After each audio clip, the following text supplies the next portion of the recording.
Hi, welcome to the Drive to School, a motivational moment for your drive to work or school or anywhere else you might be going. And this week I'm starting a series of what are called mantras, and I'm talking to my friends who I really admire and who have some really great ideas about life. And today I'm talking to Bob Johnston, and he is going to be talking about his mantra. Hi, friend. Hi, Carrie. Thank you for having me. Well, first off, this is my third year teaching, and so the first 2.5 years have really been just trying to be a good teacher, to get lesson plans. So I haven't had a lot of opportunity to really put a mantra into play yet. But through the time I've spent with you, I've decided that it is really important to have something that we're trying to push beyond our curriculum. And what I've decided that's really been laid on my heart is, it's been said in the past that sticks and stones may break my bones, but words can never hurt me, which I think pretty much everybody knows is not true, that words are very hurtful, and they can be uplifting too. But it's also been said a long time ago that from the overflow of the heart, the mouth speaks. So I think what my mantra is going to be going forward, and what I've already started putting in place in my classrooms, is that hopefully students can realize that what they are saying to other people is a really big indication of what they have stored up inside their heart. So if they're mean or nasty or cynical or mocking, then that's basically what they have to give. That's what's on the inside. But if you are positive and uplifting and encouraging and always trying to make people better, I feel like that's what you have stored up inside. So wherever that source of positivity comes from, which is probably different for everybody, I just really hope that I can get across to students that take note on what you say on a day-to-day basis, because that's a really good indication of what you are built from on the inside. If it's love, if it's joy, if it's peace that you're talking about, then that's what you have in your core. If it is always joking around with friends and teasing and being rude or just always having an attitude of bringing people down, then you need to take note that that's probably what you have stored up on the inside, and just to realize that we have to change what's on the inside to make effect to change what's on the outside. So I think that's what I would really, beyond radio and television, I think that's something that's been laid on my heart that I wish to be able to give to students to realize on a day-to-day basis. That's awesome. And how do you think, I know we have some adults who listen to the podcast as well, how does that apply to you and me as teachers, as people who go to work every day, as churchmen, as whatever you do, how does that apply to adults? I would say, first start with high schoolers. Carrie Weishart is leading a group called Ractivists, which is really trying to make that change at Carroll High School, which I love. But also to realize that you can fake it for a while. Mm-hmm. You can pretend to be positive. You can go out of your way to be nice for a day or two. But eventually, if that's not what's inside of you, you'll revert back. It's just human nature. So for adults, I think you have to make changes on the inside. You can't just constantly say good morning to people. It's got to be more than that. It's got to be that you realize there's a purpose to it, there's a reason to it, and that's what the inside change comes from. That you're not just saying good morning because you think it's nice, you're saying good morning because that is just pouring out of you, that you've been made new, you've been reformed, and that is basically what I think we need to have. For adults, for students, if you don't like to be treated negatively, then you have to realize that, make that change in your life. Make it a permanent change, which Mrs. Weishart knows takes work. Anytime you're trying to make a change in your life, it takes work. Keep at it. Be persistent. Do it when it's not comfortable. Do it when it's difficult. Do it when you're on your worst day. Mm-hmm. And once you do that, the discipline of it will take over, and it'll change you, and you'll do it naturally without having to force it. So it's not easy. If you are somebody that just, I like to joke around with my guy friends, and sometimes it goes too far, and I have to realize that that's not who I want to be. I have to make that change. Mm-hmm. And so it's intentionality. You have to be intentional, you have to be aware, and you have to be persistent and disciplined.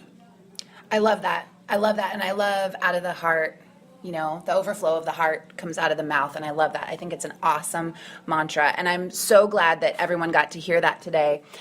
Before I sign off, I want to remind you that I'm giving away a box of prizes that you can use to leave messages for people in your life. It's going to contain all kinds of things that we talked about in the podcast about leaving messages for friends and family. And you have all this week to sign up as a follower on Spreaker in order to win this prize. Also, look for more mantras coming from people I admire and I want to hear from and who are making a difference in my own life. So, hope you have the best day ever, and make sure to choose joy.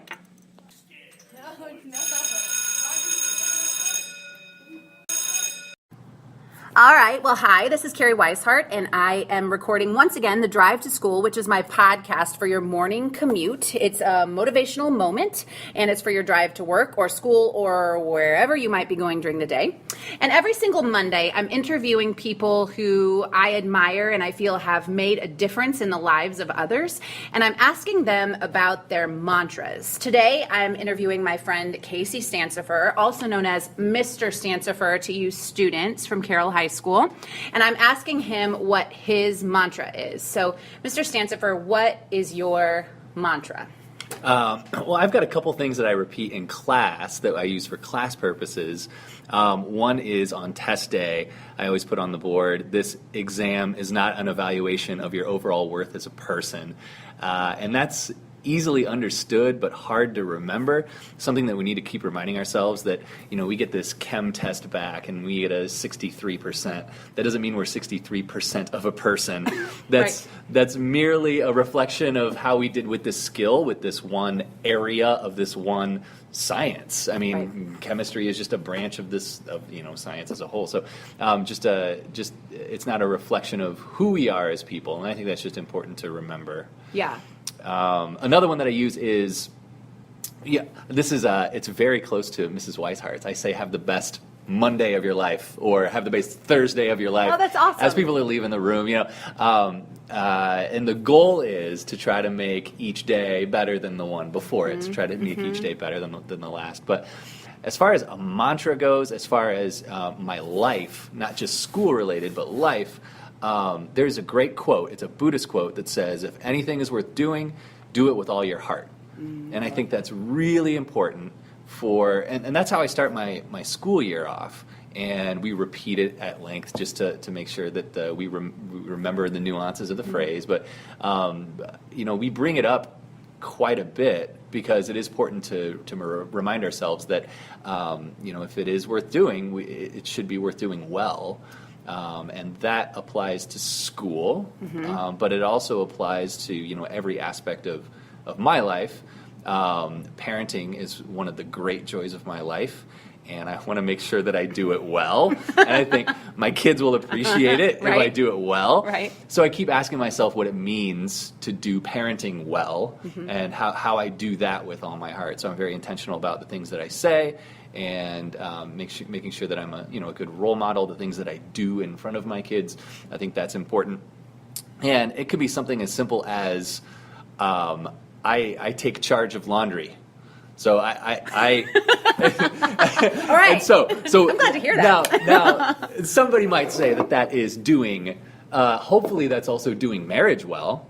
But I think it's doing parenting well, because it shows my son that this is not something that females do. This is not something that wives do. This is something that people do for one another. I'm not doing my laundry. I'm doing your laundry and Isla's laundry and Mom's laundry. I see something needs to be done, and I go and do it regardless of what the task is. So it's not like there's a gender role, assigned to a specific task or anything like that. So I see that, as even something as simple as doing laundry. I think that's doing marriage well and doing parenting well. So just being cognizant of those things, I think, is really important.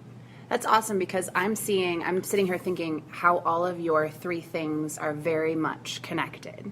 Oh, cool. Because how you're talking about, whatever you do it with all your heart. Well, then have the best Thursday ever, because you're doing it with all your heart. And so that is connected. Yeah. And then if you're looking at not how, this test isn't effective, as far as your worth is concerned, then we're looking at Well, I don't know. Well, that one's connected. Yeah, I mean, it yeah, connects that's at the cool. same time. I mean, I'm not being as articulate as I need to be when it comes to that, but I love that. What are some practical ways do you feel like that kids can help, especially with the test and the worth? I think, how do they practically help themselves not feel that way? Like, what kinds of things can they do? Yeah, that's really really hard, and I think we're all guilty of taking things like that to heart.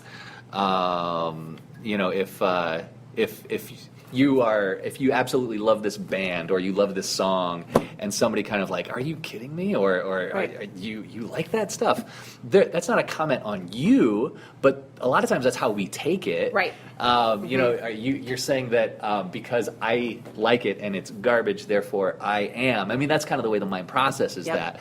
that. And so I like to try to, if I'm, you can't get away from those feelings. Those are natural feelings. Right. But if that comes up, I just try to sit down with it a little bit and just remind myself. It's all about reminding yourself about what's important and what that really means. It wasn't a comment on you necessarily. Right.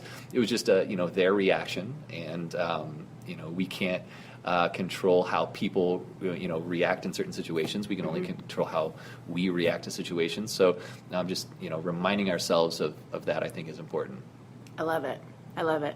Anything else you would like to leave with us as we sign off this podcast? Well, this is a drive to school podcast. Right. And so hopefully you are getting good information, but hopefully you're driving with all your heart. Check the turn signal, check the blind spots, make sure you're doing that well. I like that. And if you're in the back seat, you could remind everyone else That's in the good. front seat that they need to wear their seat belts and those kinds of things. So Perfect. thank you so much, Mr. Stansifer. I Thank you, appreciate Mrs. it. Weishart. That was such a great podcast. I really enjoyed what he had to say about doing everything with all you've got, with your whole heart. And I loved how he says, have the best Thursday ever. It really does correlate with my idea of having the best day ever every day, because if today were my last day, I would want it to be my best day. So I hope you enjoyed this podcast. Thank you so much again, Mr. Stansifer.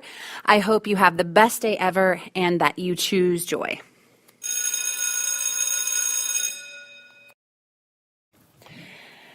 Good morning. This is the Drive to School, your morning motivational moment on your drive to work or school or wherever you may be going today. And every Monday is Monday Mantras. When I talk to someone I admire or I work with, and I ask them what their mantras are. And today I'm talking to Mr. Hassell, who is also known as Doug Hassell, because he's not just a teacher, he's a person. And so I'm going to talk to him today and talk to him about what his mantra is. So why don't you share that with us? It is something that I stole from Tony Dungy out of his book Quiet Strength, and it's pretty simple. It's do ordinary things in extraordinary ways. I love that. I love that. And it's something that it's all encompassing in everything, because everything that we do on a very basic level is pretty ordinary. It's not the what, it's the how. And how we interact with people, how we do our jobs.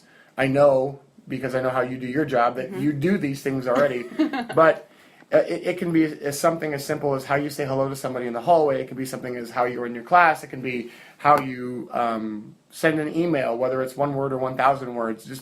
But it doesn't always have to be big. It could just different.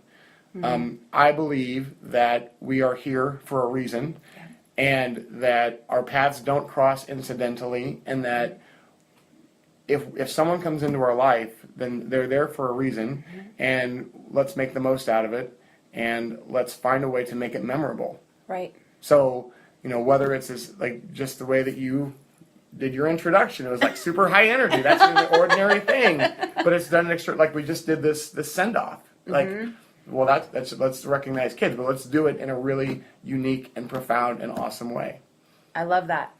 So what are some examples or ways, you kind of mentioned some of those, whether it's sending an email or teaching a class, so how do you live that though on the days that are really tough? Like if you're having a really hard day, how do you do something extraordinary, even though maybe personally you're walking through a crisis or you're having a hard time? So what do you do? Well, the ironic thing is that a lot of times when not if, but when all that stuff happens and it feels like the walls are crashing down, I often see it in the students, and they remind me of it. It's the people that we interact with often flip that. There are, I can think of some times this year where students, I've just kind of felt under the weather or just overwhelmed, and a student maybe it wasn't the one that like is really outgoing and draws attention to themselves, but they do something, and I see that they're different, and I think back and go, you know what, I might have had a hand in that. And if they can do that, and if they can deal with that kind of thing,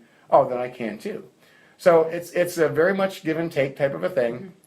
I see it a lot with the kids I have, the parents I have, because this is kind of like being the band director is kind of like being a CEO of a small corporation, where Right. There's so many irons and so many fires, and it's very easy to get overwhelmed by any of those little things. But once you kind of get into making that a lifestyle or a habit, then the people who see you they anticipate returning it. So you see someone, who you interact with, and there's a young lady I can think of who she always comes up to me and she gives me a high five, and she didn't used to do that, but that's just, we understand that. Or the guys like in the jazz band that we just did, we can interact with each other that way, and oftentimes if I'm down, then they pick me up, or if they're down, then I can try to pick them up. And also understanding that every day is unique. Right. Like this is the only day that is, this day that with this, it's the only time that happens. And we only have the opportunity to maximize that once. Right. So sometimes it's not even so much an action as it is a thought. And when you can, that doesn't mean that it's easy and that happens all the time. Right. But those are the things that I try to do. So just try to do ordinary things in extraordinary ways all the time. That's perfect. That's it. This is going to be really awesome.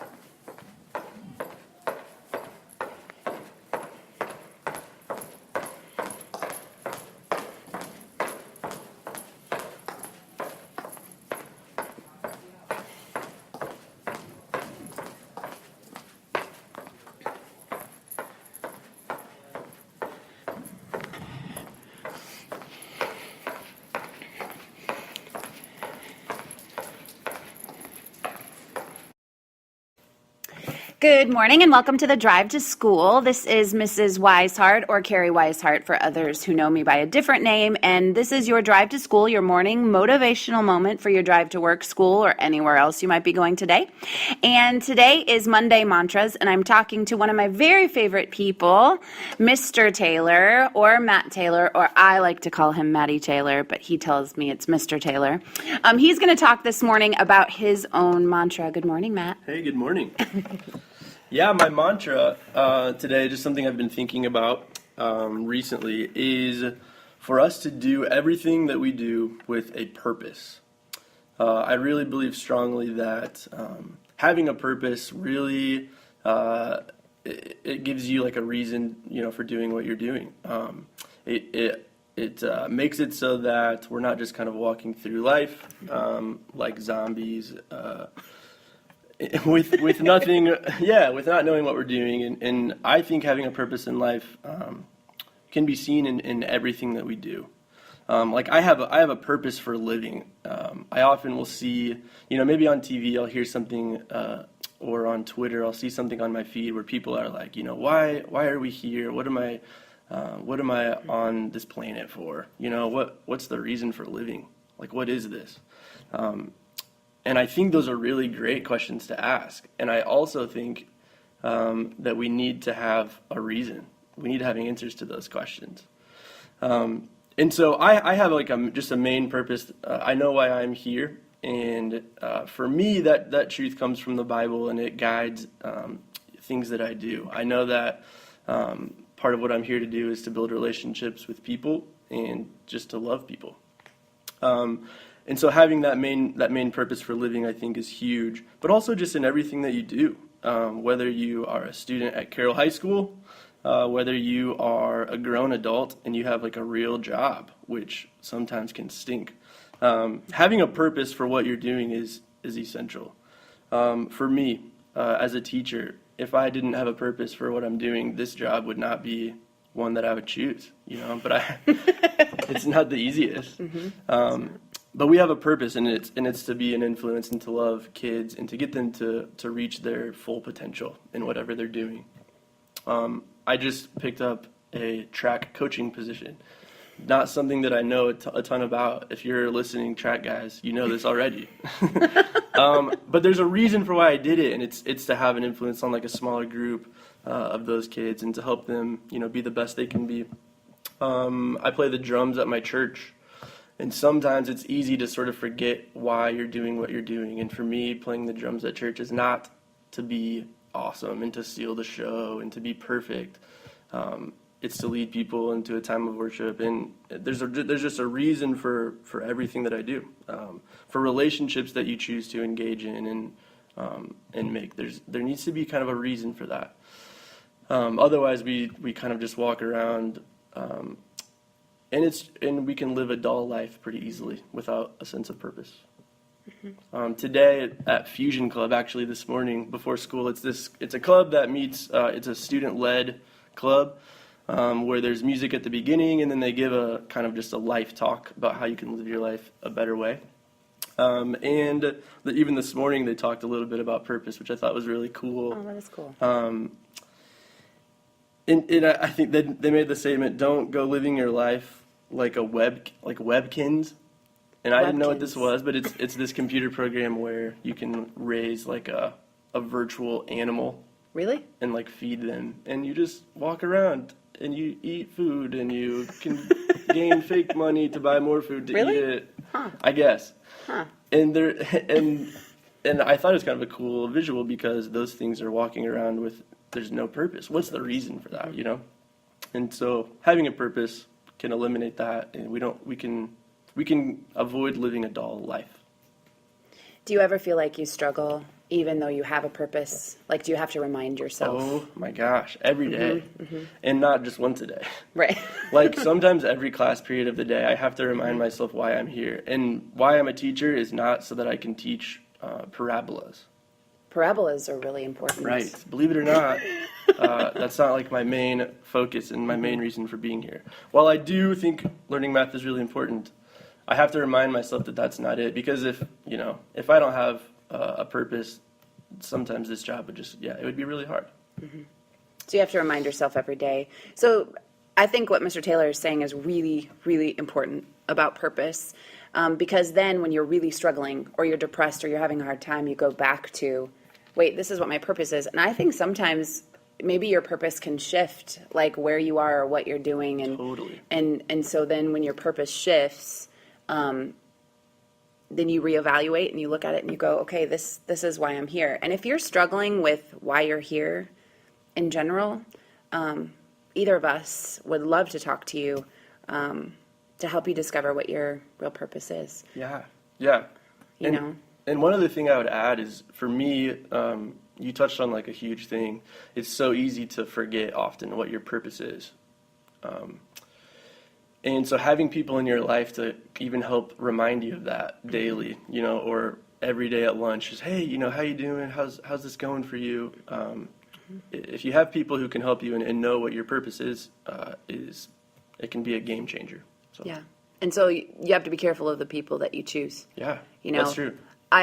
There's a reason that Mr. Taylor is one of my friends. He's somebody who lifts me up, who encourages me. I think sometimes in the people that we pick, it's easy to lose sight of our purpose because their purpose is entirely different. Yeah.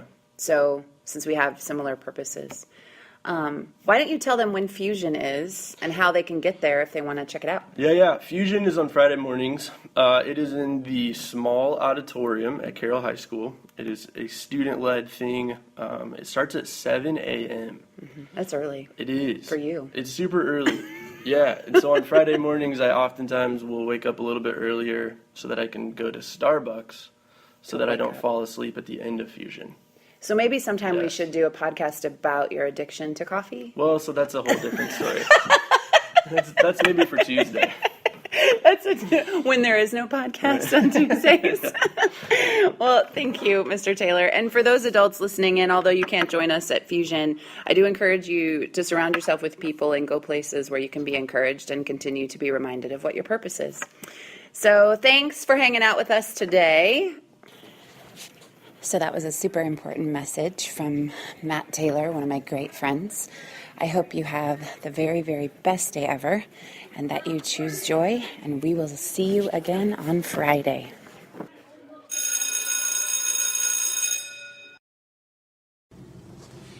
Good morning, everyone. Welcome to the Drive to School, your beautiful motivational moment on your drive to school, work, or wherever else you may be going on this beautiful, wonderful Monday morning.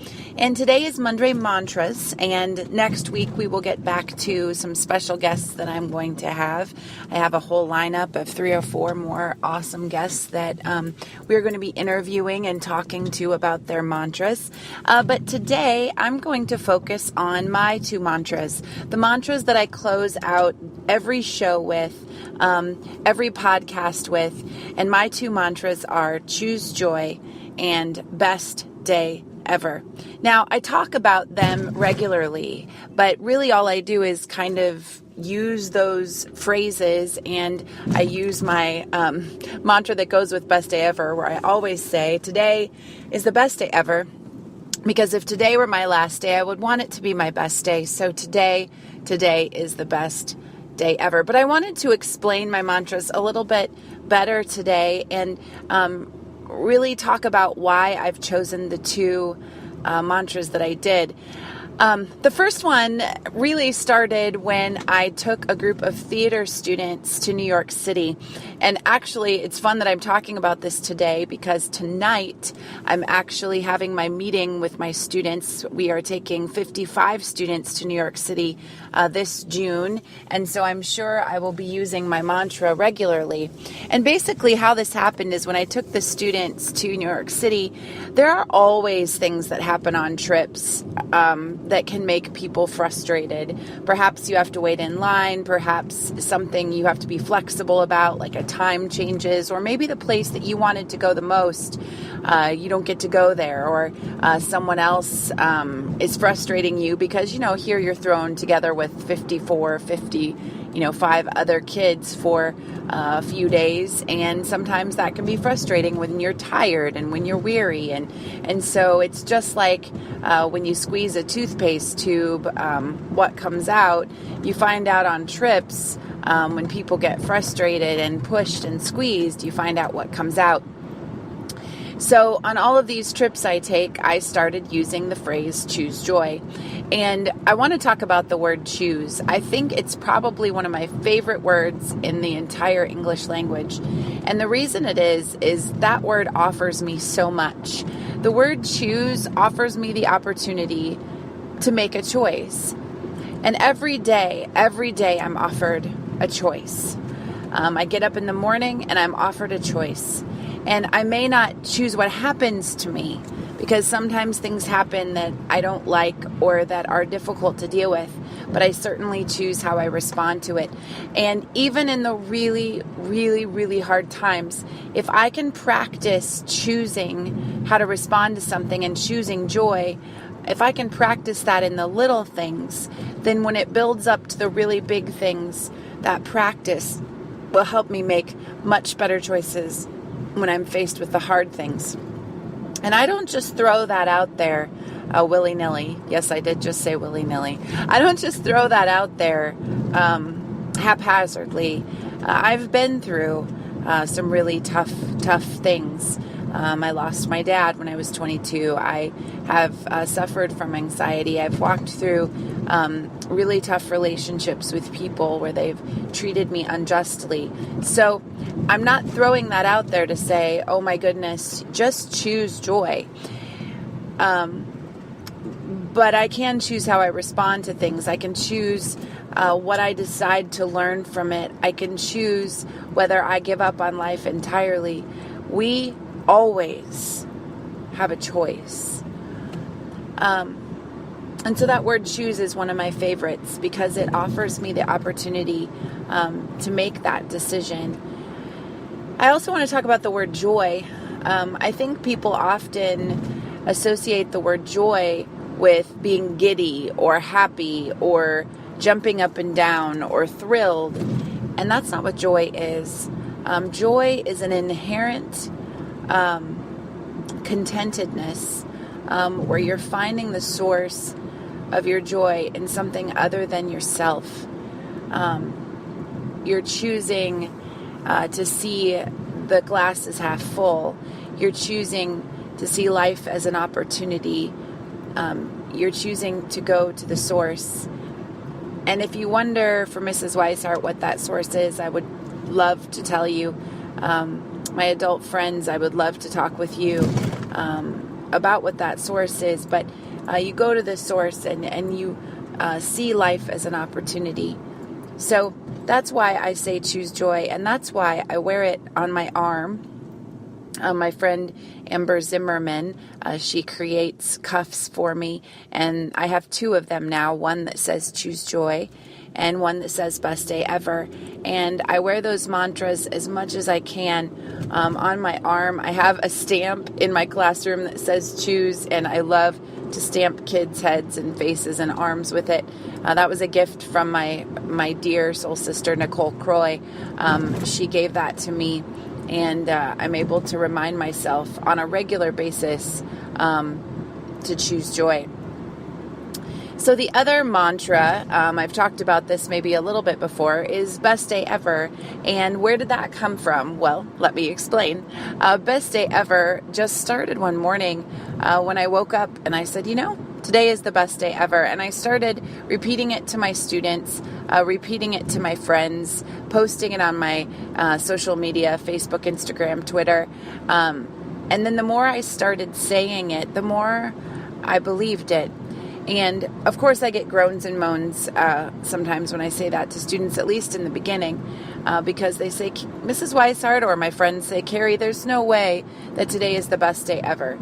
We consider, the best day ever the day I got a trip to Disneyland or Christmas or, when wonderful things happen. But I started thinking about it more and more, and I realized that if today were the last day that I were standing on this earth, if it were the last time that I was ever going to see my friends, my family, the last time I was going to show them that I loved them, today I would want it to be the very, very best day ever.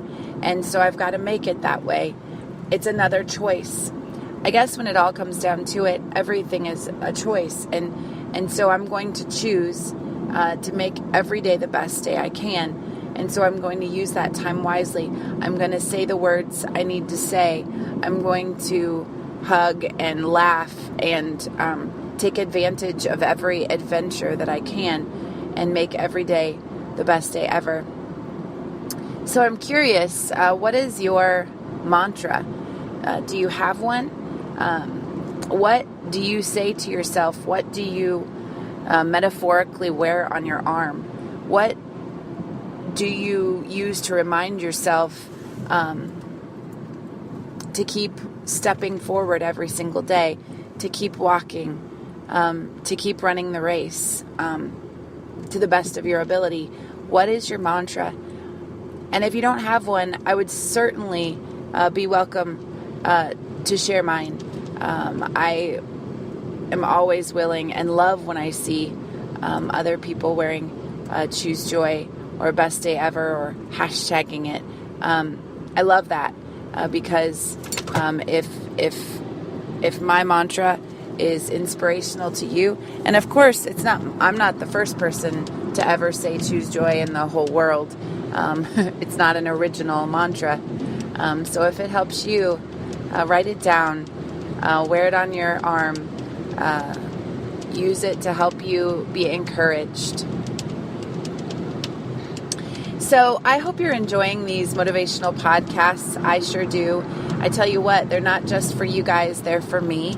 Every Monday, Wednesday, and Friday, I'm reminded of really important lessons and things that I need to tell myself. And so often the things I'm talking about are the things that I am dealing with myself. So hopefully they are very inspirational to you. Now, I haven't done a funky question for a while, and so somebody asked me, what kind of weird food would you like to eat? And let me just be honest with you.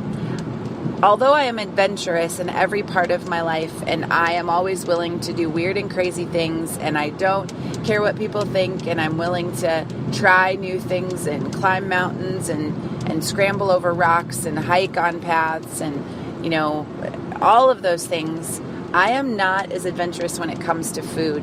About a year ago, my husband and I changed our lives entirely and started eating all clean and organic food. So I have started eating more vegetables that I was never willing to eat before. But when it comes to weird food, like if you're talking about duck or frog or ox tongue or weird things like that, it takes a little bit more of a push for me to be adventurous. So if I said I was going to try a weird food, I probably wouldn't do it. So I hope that answers your question. Guys, thank you for listening. I hope that today you choose to make it the very best day ever.